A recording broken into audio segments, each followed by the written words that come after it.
الحمدللہ رب العالمین والصلاة والسلام علی اشرف المرسلین سیدنا و نبینا محمد وعلی آلہ واصحابہ وازواجہ وذریاتہ اجمعین یا رب العالمین۔ اعوذ باللہ من الشیطان الرجیم۔ رب اشرح لی صدری ویسر لی امری واحلل عقدۃ من لسانی یفقہوا قولی۔ آمین یا رب۔ السلام علیکم ورحمۃ اللہ وبرکاتہ۔ مئی کی آج 11 تاریخ ہے، آخری عشرے کی آمد ہے۔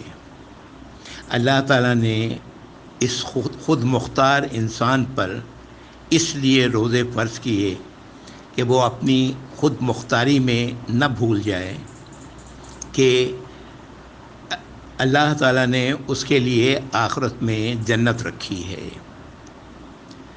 اور جو وہاں نہیں جائے گا اس کے لیے اللہ تعالیٰ محفوظ رکھے، جہنم ہے، اللہ تعالیٰ محفوظ رکھے یا رب العالمین۔ جنت کا شوق اس کے اندر اللہ کے لیے شکر کا جذبہ پیدا کرے، اللہ کی ہدایات و فرمانبرداری پر زیادہ سے زیادہ عمل کرے، اور جہنم کا خوف اس کے اندر اللہ کی نافرمانی سے بچنے کا جذبہ شدید سے شدید تر کرے۔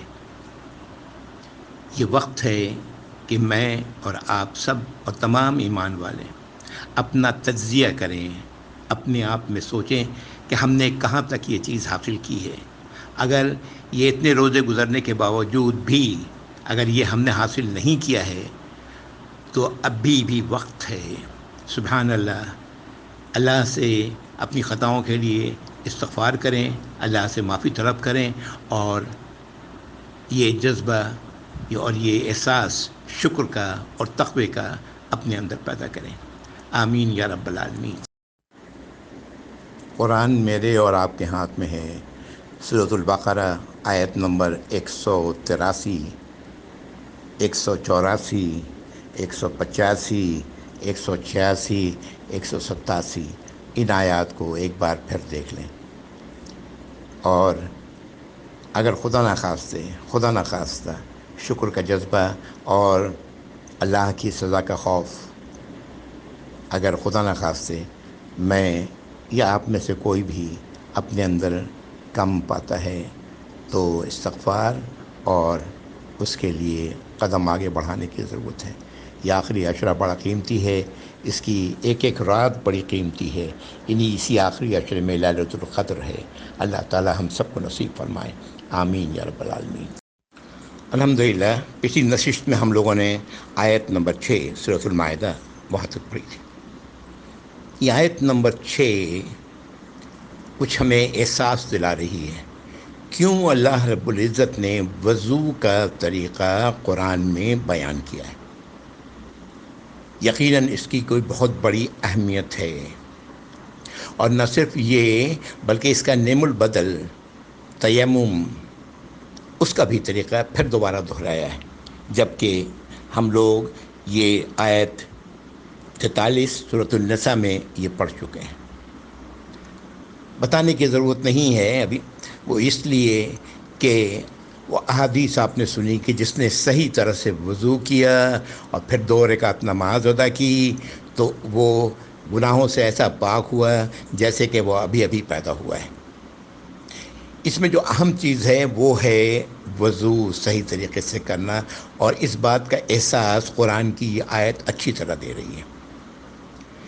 تیمم کے سلسلے میں جو بات کہی گئی یہاں پر آیت نمبر 6 میں، وہ اللہ تعالیٰ فرما رہے ہیں کہ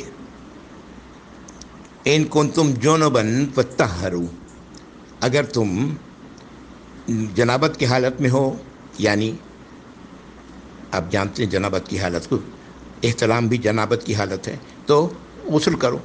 وَإِن كُنتُم مَرْضَىٰ وَعَلَىٰ سَفَرٍ، اور اگر تم ہو مریض یا سفر میں ہو، اور جاء أحد من الغائط أو لامستم النساء فلم تجدوا ماء فتتيمموا صعيدا طيبا فامسحوا بوجوهكم وأيديكم منه۔ ہم لوگ پڑھ چکے ہیں پہلے بھی، بہرحال یہ کہ اگر مریض ہو یا سفر میں ہو یا آئے ہو چھوٹی یا بڑی حاضری سے، آپ سمجھ گئے ہوں گے چھوٹی بڑی حاضری پر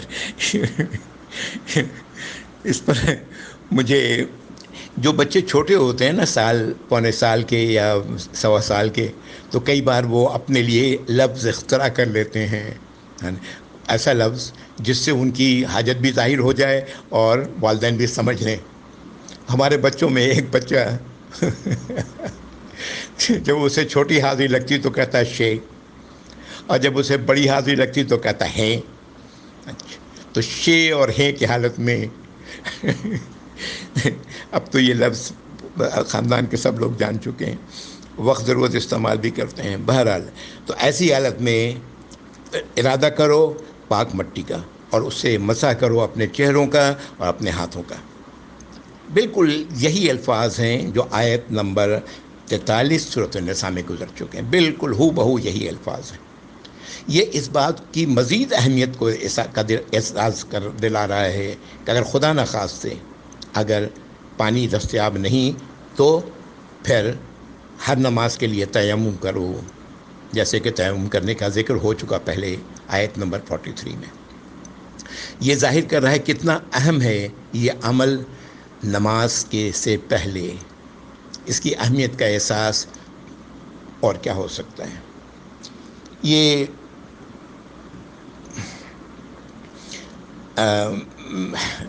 آپ سب جانتے ہیں کہ اگر وضو نہ ہو تو نماز نہیں ہوتی۔ اللہ تعالیٰ ہمیں اس بات کو سمجھنے کی اچھی طرح توفیق عطا فرمائے اور ہم اچھی طرح وضو کرنے والے بنیں۔ میں نے وضو کے معاملے میں آپ نے بھی دیکھا ہوگا کہ کچھ زیادتیاں بھی لوگ کرتے ہیں اور کچھ نئی چیزیں بھی وضو کے اندر داخل ہوئی ہیں۔ مثلاً گردن کا مسح ہمارے یہاں کیا جاتا ہے، سر کے مسح کے ساتھ کان کا مسح کرنا تو لازم ہے، لیکن گردن کا مسح بھی کیا جاتا ہے جس کی کوئی دلیل نہیں۔ پھر وضو کرتے وقت ہر اعضاء کو دھوتے وقت دعائیں سکھائی جاتی ہیں جس کی کوئی دلیل نہیں ہے نا۔ اور دوسری ایسی، اس میں ایک اور بھی ہے کہ پانی نل کا کھول دیا ہے، چھڑ چھڑ پانی گر رہا ہے اور مسواک کر رہے ہیں۔ پانی کا کم سے کم استعمال، اللہ کے نبی صلی اللہ علیہ وسلم فرمایا کہ اگر کوئی شخص 3 بار سے زیادہ اپنے چہرے پر پانی سے دھوتا ہے تو اس نے ظلم کیا۔ وضو ایک بار اعضاء کا دھونا، وضو کے اعضاء کو 2 بار دھونا اور 3 بار دھونا، یہ سب سنت سے ثابت ہے اور یہیں تک ہے۔ تو یہ ہم سب کو چاہیے کہ آج الحمدللہ فنگر ٹپ پہ ہم لوگوں کے ہے، نکال کے دیکھیں صحیح بخاری صحیح مسلم کی احادیث، جس سے پتہ لگے گا کہ وضو کس طرح کیا جاتا ہے، سنت کا طریقہ کیا ہے۔ اللہ تعالیٰ ہم سب کو اس کی توفیق عطا فرمائے، اور جو غلطیاں ہم سے سرزد ہوئی ہیں اللہ تعالیٰ اسے معاف فرمائے اور آئندہ کے لیے ہم اصلاح کرنے والے بنیں۔ آیت نمبر 7، اعوذ باللہ من الشیطان الرجیم۔ وَاذْكُرُوا نِعْمَتَ اللَّهِ عَلَيْكُمْ وَمِيثَاقَهُ الَّذِي وَاثَقَكُم بِهِ إِذْ قُلْتُمْ سَمِعْنَا وَأَطَعْنَا وَاتَّقُوا اللَّهَ إِنَّ اللَّهَ عَلِيمٌ بِذَاتِ الصُّدُورِ۔ یاد کرو اللہ کی نعمت کو جو تم پر ہے کی اللہ نے، اور اس پکے عہد کو جو تم نے اللہ سے کیا۔ یہ جب تم نے یہ کہا کہ یا اللہ ہم نے سنا اور اطاعت کی، اور اللہ کی ناراضگی سے، اللہ کی سزا سے اپنے آپ کو بچاؤ۔ بے شک اللہ تعالیٰ تو سینوں کا حال جانتے ہیں کہ سینوں کے اندر کیا ہے۔ بالکل واضح آیت ہے۔ اگلی آیت، اعوذ باللہ من یا ایھا الذین آمنوا کونوا قوامین للہ شہداء بالقسط ولا یجرمنکم شنآن قوم علی الا تعدلوا اعدلوا هو اقرب للتقوی واتقوا اللہ ان اللہ خبیر بما تعملون۔ اے ایمان والو، ہو جاؤ گواہی کے قائم کرنے والے انصاف کے ساتھ، اور تمہیں کسی شخص کی یا کسی قوم کی دشمنی اس بات پر آمادہ نہ کرے کہ تم عدل سے کام نہ لو۔ عدل کرو، یہی قریب ہے تقوی کے۔ اور پھر کہا جا رہا ہے واتقوا اللہ، اللہ کی ناراضگی سے اپنے آپ کو بچاؤ، بے شک اللہ تعالیٰ تو ہر شے سے باخبر ہیں، ہر شے کا علم رکھنے والے ہیں۔ اگلی آیت، اعوذ باللہ، وعد اللہ الذین آمنوا وعملوا الصالحات لہم مغفرۃ واجر عظیم۔ یہ وعدہ ہے اللہ کا ان لوگوں کے لیے جو ایمان لائے۔ ایمان کیا ہے؟ آیت 2 سے 5 سورۃ البقرہ، جو ایمان لائے اور صالح عمل کیے۔ صالح عمل کیا ہے؟ اللہ کی رہنمائی، اللہ کی ہدایت کے مطابق، اللہ کے کہے کے مطابق عمل کرنا۔ ان کے لیے مغفرت ہے، ان کے لیے معافی ہے، اللہ تعالیٰ ان کی خطاؤں اس کو معاف فرما دیں گے، اور ان کے لیے اجر عظیم ہے، بہت ہی بڑا اجر۔ اور یہ بہت ہی بڑا اجر اس سے بڑا اور کیا ہو سکتا ہے جو جنت کی شکل میں اللہ تعالیٰ نے آخرت میں رکھا ہے۔ والذین کفروا وکذبوا بآیاتنا اولئک اصحاب الجحیم۔ اور وہ لوگ جو اللہ کی ہدایات کا، اللہ کی اطاعت کا انکار کرنے والے ہیں، اللہ کی آیات کو جھٹلانے والے ہیں، وہ جہنم والے ہیں۔ یہ تمام لوگ جہنم والے ہیں۔ اللہ کی آیات کو جھٹلانا یہ ہے، یہ کہہ دینا جی ان آیات پر آج عمل نہیں ہو سکتا، ان ہدایات پر عمل نہیں ہو سکتا، یہ کہنا کہ نہیں جی اللہ کی ہدایت نہیں، اللہ کی یہ نہیں، جھٹلانے کی بڑی ساری شکلیں ہیں، ہم سب سمجھتے ہیں۔ یہ آیت نمبر 10 میں نے پڑھی، آیت نمبر 11، اعوذ باللہ من الشیطان۔ یا ایھا الذین آمنوا اذکروا نعمت اللہ علیکم اذ ہم قوم ان یبسطوا الیکم ایدیہم فکف ایدیہم عنکم واتقوا اللہ وعلی اللہ فلیتوکل المؤمنون۔ نوٹ کریں کتنی بار واتقوا اللہ، تمام آیات میں واتقوا اللہ آ رہا ہے، اللہ کی ناراضگی سے بچو۔ اے ایمان والو، اس نعمت کو یاد کرو جو اللہ نے تم پر کی ہے۔ جب ایک قوم نے تم پر چاہا تھا کہ اپنے ہاتھوں کو تمہاری طرف بڑھائے تو اللہ نے ان کے ہاتھوں کو روک دیا تم سے۔ اللہ کی ناراضگی سے بچو۔ وعلی اللہ فلیتوکل المؤمنون، اور ایمان والے تو اللہ پر ہی توکل کرنے والے ہوتے ہیں۔ یہ در حقیقت جس نعمت کی طرف اشارہ ہے، یہ اللہ کا یہ دین ہے، دین کے جو اعمال ہیں، جو عبادات ہیں، اس کی طرف اشارہ ہے۔ در حقیقت میری نظر میں تو یہ اشارہ اس وقت جو کیا گیا ہے اس آیت میں، وہ نماز کے متعلق ہے۔ پچھلی صورت میں ہم لوگ پڑھ چکے ہیں کہ خوف کی حالت میں نماز کس طرح ادا کی جائے گی، اور کس طرح اللہ نے کہا کہ وہ تو اس ہاتھ میں لگے ہوئے ہیں کہ تم ذرا اپنے غافل ہو اپنے اسلحے سے، اپنے مال و سامان سے، تو وہ تم پر ایک بارگی حملہ کر دیں۔ لیکن اللہ نے وہ طریقہ بتا دیا کہ ان کی ہمت نہیں ہوئی کہ وہ ایک بارگی حملہ کر سکیں۔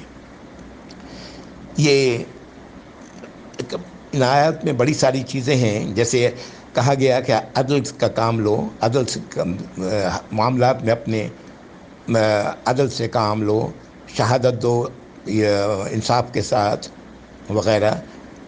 یہ ایک موقع پر ایک صحابی رسول صلی اللہ علیہ وسلم نبی کریم صلی اللہ علیہ وسلم کو سے کہا کہ میں نے اپنے اس بیٹے کو ایک غلام دیا ہے، آپ اس کے گواہ بنیں۔ تو آپ نے سوال کیا تمہارے کتنے بیٹے ہیں؟ انہوں نے بتایا اتنے ہیں۔ تو آپ نے فرمایا کیا تم نے سب کو غلام دیا ہے؟ تو فرمایا انہوں نے نہیں۔ تو آپ صلی اللہ علیہ وسلم فرماتے ہیں کہ میں ناانصافی میں گواہ نہیں بن سکتا۔ دیکھیں کس طرح ہمیں انصاف کی طرف ہمارا دین رجوع کرتا ہے، کہ دین ہمیں کہتا ہے کہ انصاف ہر معاملے میں دشمنی بھی ہو تو بھی انصاف کا دامن نہیں چھوڑنا، اور ہر حال میں اللہ کی سزا کا خوف دل میں قائم رہے۔ اللہ کی سزا جہنم ہے، اللہ تعالیٰ اسے محفوظ رکھے۔ آیت نمبر 12، یہاں سے گو کے باتیں آیات کا رخ ہے بنی اسرائیل کی طرف، لیکن ان کو پڑھتے ہوئے یہ اپنے سامنے یہ بات رکھیں کہ بنی اسرائیل بھی ایمان والے تھے، انہوں نے کیا کیا، اور ہم بھی ایمان والے ہیں، کیا ہم یہی کچھ تو نہیں کر رہے؟ اعوذ باللہ من الشیطان الرجیم۔ وَلَقَدْ أَخَذَ اللَّهُ مِيثَاقَ بَنِي إِسْرَائِيلَ اور اللہ نے پکا عہد لیا بنی اسرائیل سے. وبعثنا منہم اثنی عشر نقیبا، اور ان میں اللہ تعالیٰ نے 12 نقیب، 12 ان کے لیے سردار مقرر کیے. وقال اللہ انی معکم، اللہ نے فرمایا کہ ہم تم لوگوں کے ساتھ ہیں. لئن اقمتم الصلاۃ، اگر تم نماز قائم کرتے رہے، وآتیتم الزکاۃ، اور تم زکوٰۃ دیتے رہے، وآمنتم برسلی، اور ہمارے تمام رسولوں پر جو ہم نے جن کو رسالت سے نوازا ان پر تم ایمان لائے، وعزرتموہم، اور تم نے ان سب کی مدد کی، وَأَقْرَضْتُمُ اللَّهَ قَرْضًا حَسَنًا، اور اللہ کو بہترین قرض دیا. اللہ کو قرض دینا کیا ہے؟ کہ اللہ کے راستے میں مال کا خرچ کرنا. جو بھی نعمت اللہ نے دی ہے، جو بھی رزق اللہ نے دی ہے، اس کو اللہ کے راستے میں خرچ کرنا، اس لیے کہ اس کا بدلہ اللہ تعالیٰ آخرت میں چکائیں گے اور وہ بہت ہی بڑا ہوگا. اقرضتم اللہ قرضا حسنا لأکفرن عنکم سیئاتکم، تو ہم لازماً تم سے تمہاری برائیوں کو دور فرما دیں گے. وَلَأُدْخِلَنَّكُمْ جَنَّاتٍ تَجْرِي مِن تَحْتِهَا الْأَنْهَارُ، اور تمہیں ہم لازماً داخل کریں گے ان جنتوں میں جس کے نیچے نہریں بہہ رہی ہیں. فَمَن كَفَرَ بَعْدَ ذَلِكَ مِنكُمْ، تو جو نافرمانی کرے گا اس کے بعد تم میں سے، فقد ضل سواء السبیل، تو وہ تو بھٹک گیا سیدھے راستے سے، وہ اب صراط مستقیم پر نہیں رہا. اگلی آیت، اعوذ باللہ. وَبِمَا نَقْضِهِمْ مِيثَاقَهُمْ لَأَنَّاهُمْ وَجَعَلْنَا قُلُوبَهُمْ قَاسِيَةً، بوجہ اس بات کے کہ انہوں نے اس عہد کو توڑا، ہم نے ان پر لعنت کر کی. اللہ تعالیٰ فرما رہے ہیں اور ہم نے ان کے دلوں کو سخت کر دیا. اس کا نتیجہ کیا ہوا؟ یحرفون الکلم عن مواضعہ، یہ تحریف کرتے ہیں باتوں میں کسی بات کو نکال کر کے اب اس کی اپنی جگہ سے، یعنی موضوع سے ہٹا کر کے. ونسوا حظا مما ذکروا بہ، اور بھلا دیا انہوں نے اس میں سے ایک بڑا حصہ جس کی انہیں نصیحت کی گئی تھی. وَلَا تَزَالُ تَطَّلِعُ عَلَىٰ خَائِنَةٍ مِّنْهُمْ، اور اے آج کے ایمان والو، یہ تم ان کے اندر یہ خیانت کی تمہیں اطلاع ملتی رہے گی ان لوگوں سے. إِلَّا قَلِيلًا مِّنْهُمْ، سوائے کچھ لوگ ہوں گے ان میں جو ایسا نہیں کریں گے. فَاعْفُ عَنْهُمْ وَاصْفَحْ، تو ان سے درگزر کرو، ان تمام لوگوں سے، اور اپنے چہرے کو موڑ لو. ان اللہ یحب المحسنین، اللہ تعالیٰ تو احسان کی روش اختیار کرنے والوں سے محبت کرتے ہیں. کیا بات کہی گئی، واضح ہے نا. اللہ نے تو جو ان سے وعدہ کیا تھا اور پھر انہوں نے کیا کیا اور اس کا نتیجہ کیا ہوا. ہمیں دیکھنا چاہیے کہیں ایسا کچھ تو ہم میں بھی تو نہیں ہو رہا، ہم مسلمانوں میں بھی تو نہیں ہو رہا. اور اگر ہو رہا ہے تو اس کی وجہ اللہ تعالیٰ نے بتا دی. اس کا علاج توبہ ہے، اللہ کی طرف پلٹنا ہے، اللہ سے اپنی غلطی کی معافی مانگنی ہے اور اپنی اصلاح کرنی ہے. تو پھر ایسا ہے اللہ کے نزدیک جیسے ہم سے کوئی غلطی ہوئی ہی نہیں ہے. اگلی آیت، آیت نمبر 14. وَمِنَ الَّذِينَ قَالُوا إِنَّا نَصَارَىٰ أَخَذْنَا مِيثَاقَهُمْ، اور ان لوگوں میں سے جنہوں نے کہا کہ ہم نصارہ ہیں، عام زبان میں اس کو عیسائی کہہ لیں، عیسائی ہیں، حالانکہ فرق ہے دونوں میں. بہرحال جنہوں نے کہا کہ ہم نصارہ ہیں، نصرانی ہیں، ہم نے ان سے بھی پکا عہد لیا. فَنَسُوا حَظًّا مِّمَّا ذُكِّرُوا بِهِ، تو ان کا ایک بڑا حصہ وہ جو انہیں نصیحت کی گئی تھی اس کو وہ بھی بھلا بیٹھے. فَأَغْرَيْنَا بَيْنَهُمُ الْعَدَاوَةَ وَالْبَغْضَاءَ إِلَىٰ يَوْمِ الْقِيَامَةِ، تو ہم نے ان کے اندر بھڑکا دی دشمنی آپس کی قیامت تک کے لیے. وَسَوْفَ يُنَبِّئُهُمُ اللَّهُ بِمَا كَانُوا يَصْنَعُونَ، اور اللہ تعالیٰ انہیں آگاہ کریں گے جو کچھ وہ کرتے رہیں. یہ جو نصارہ ہیں، جو نصرانی، ان کی اگر ہسٹری پڑھیں گے تو آپ کو معلوم ہوگا کس طرح ان لوگوں نے آپس میں کیا کچھ نہیں کیا اپنے ہی لوگوں کے ساتھ. تاریخ پڑھیں گے تو پتہ لگ جائے گا. اور یہ دشمنی آج بھی قائم ہے. الگ الگ چرچز ہیں اور یہ دشمنی آپ موٹی موٹی تو آپ جانتے ہی ہیں، یہ کیتھولک اپنے آپ کو جو کہتے ہیں، پروٹیسٹنٹ کہتے ہیں وغیرہ، تو یہ آج بھی یہ دشمنی قائم ہے۔ ہمیں بھی غور کرنا چاہیے کہ کہیں اللہ کی نصیحتوں کو بھلانے کے نتیجے میں ہم بھی آپس میں کہیں ایک دوسرے کے دشمن تو نہیں ہو گئے۔ آیت نمبر 15، اللہ تعالیٰ نے ان آیات میں ہماری توجہ کے لیے جو لفظ استعمال کیا تھا آیت نمبر 15 میں، یا اہل الکتاب قد جاءکم رسولنا یبین لکم کثیرا مما کنتم تخفون من الکتاب ویعفو عن کثیر قد جاءکم من اللہ نور وکتاب مبین۔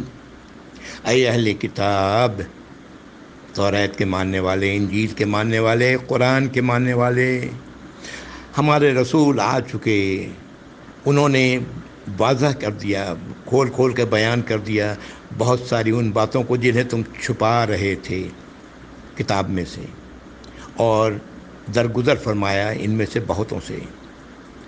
تو آ چکی تمہارے پاس اللہ کے پاس سے نور اور کتاب مبین، کھلی کتاب۔ یہاں سے کچھ لوگوں نے الگ الگ کر دیا، نور کو کہا کہ یہ آپ ہیں، اور کتاب کو کہا کہ قرآن ہے۔ ہمارے اپنی بات کر رہا ہوں، اپنے مسلمانوں کی بات کر رہا ہوں، لیکن اگلی آیت اس کو واضح کر رہی ہے، اعوذ باللہ یہدی بہ اللہ من اتبع رضوانہ سبل السلام ویخرجہم من الظلمات الی النور بإذنہ ویہدیہم الی صراط مستقیم۔ اللہ تعالیٰ اس کے ذریعے، یہ اس طرح کا لفظ یہاں پر آنا یہ ظاہر کر رہا ہے کہ یہ کتاب ہی ہے جو نور ہے۔ یہ جو واو کا لفظ واو آیا ہے یہاں پر، یہ واو تفصیل کے لیے آیا ہے، کتاب نور کی وضاحت کر رہی ہے، یہ وہ کر رہا ہے یہ واو کہ یہ کتاب ہے جو اللہ نے واضح کتاب نازل کی ہے، کہ اس کے ذریعے اللہ تعالیٰ ہدایت دیتے ہیں ان لوگوں کو جو اللہ کی رضا کے طالب ہیں، اور ان کی رہنمائی فرماتے ہیں سلامتی کے راستوں کی طرف، اور انہیں نکالتے ہیں اندھیروں سے روشنی کی طرف اپنے اذن سے، اور ان کی رہنمائی فرماتے ہیں صراط مستقیم کی۔ یاد رکھیں، ہم لوگ سورۃ البقرہ میں پڑھ چکے ہیں، وہ آیت کئی بار میں کوٹ بھی کر چکا ہوں، 256 257، یعنی اللہ ولی الذین آمنوا یخرجہم من الظلمات الی النور، اللہ ولی ہیں ایمان والوں کے جو نکالتے ہیں اندھیروں سے روشنی میں۔ والذین کفروا اولیاءہم الطاغوت، اور جو کفر کرنے والے ہیں، اللہ کی نافرمانی کرنے والے ہیں، ان کے اولیاء کون ہیں؟ طاغوت۔ یخرجونہم من النور الی الظلمات، ان کو روشنی سے نکال کے اندھیروں میں لے کے چلے جاتے ہیں، یہ صراط مستقیم سے گم ہو جاتے ہیں، صراط مستقیم چھوٹ جاتا ہے ان کے ہاتھوں۔ اور یہ اس کو کیوں ہوتا ہے کہ کسی کے چکر میں پڑھ کر، شیطان کے چکر میں پڑھ کر، اعوذ باللہ من الشیطان الرجیم، اللہ کی نافرمانی کی اور پھر اس میں بڑھے، تو نتیجہ یہ ہوتا ہے کہ پھر صراط مستقیم سے دور چلے جاتے ہیں، اور اللہ کی نافرمانی سرزد ہوئی، اور اس کے بعد فوراً توبہ کیا، اللہ سے معافی طلب کی اور اپنی اصلاح کر لی، الحمدللہ اللہ تعالیٰ ان کے پیر صراط مستقیم پر جمائے رکھتے ہیں۔ اللہ سے دعا ہے کہ ہم سب ان میں ہی ہوں، پوری امت مسلمہ یہی طریقہ اپنائیں۔ اگلی آیت نمبر 17، اعوذ باللہ من الشیطان الرجیم وَلَقَدْ كَفَرَ الَّذِينَ قَالُوا إِنَّ اللَّهَ هُوَ الْمَسِيحُ ابْنُ مَرْيَمَ، اور کفر کیا، اللہ کی نافرمانی کی ان لوگوں نے جنہوں نے کہا کہ بے شک اللہ مسیح ابن مریم ہی ہیں۔ قُلْ فَمَن يَمْلِكُ مِنَ اللَّهِ شَيْئًا، ان سے کہیں کہ کون ہے جو اللہ پر کسی چیز کا بھی اختیار رکھتا ہو۔ ان اراد ان یہلک المسیح ابن مریم وامہ ومن فی الارض جمیعا، اگر اللہ تعالیٰ ارادہ کریں مسیح ابن مریم کو ہلاک کر دینے کا، موت دینے کا، اور ان کی والدہ کو، اور زمین پر جتنے لوگ ہیں سب کو، وَلِلَّهِ مُلْكُ السَّمَاوَاتِ وَالْأَرْضِ وَمَا بَيْنَهُمَا، اور اللہ ہی کی ہے بادشاہی آسمانوں اور زمین میں اور جو کچھ ان کے درمیان ہے. یخلق ما یشاء، وہ تخلیق کرتے ہیں اللہ تعالیٰ جیسے چاہتے ہیں.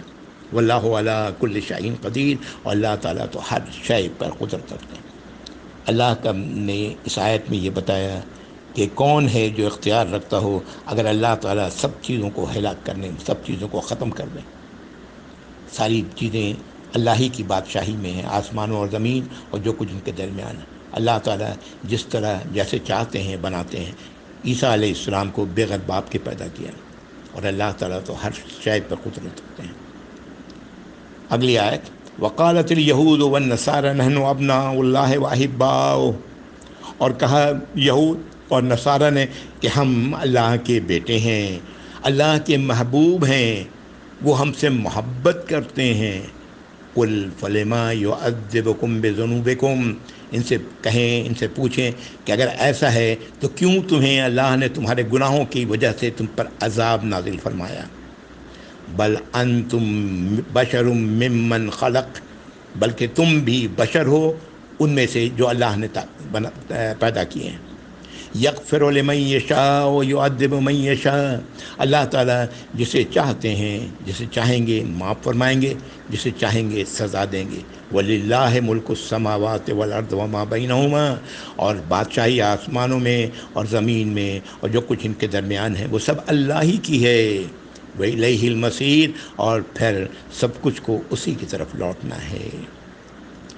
بڑی واضح آیت ہے یہ. ہم بھی آج کہتے ہیں کہ محمد کی امت ہیں، بخشے بخشائے ہیں، ہم اللہ کے دلارے ہیں، اللہ کے محبوب ہیں. یہ آیت آنکھ کھولنے کے لیے ہماری کافی ہے کہ کیوں اللہ نے تم پر عذاب نازل فرمایا. یہ جو کرونا وائرس کا عذاب ہے، ہم لوگ سبھی مبتلا تو ہیں اس میں. کیوں؟ امت محمد کے لوگ بھی ہیں. اللہ تعالیٰ فرما رہے ہیں کہ بلکہ تم بھی ایک بشر ہو انہی میں سے جو اللہ نے بنایا ہے.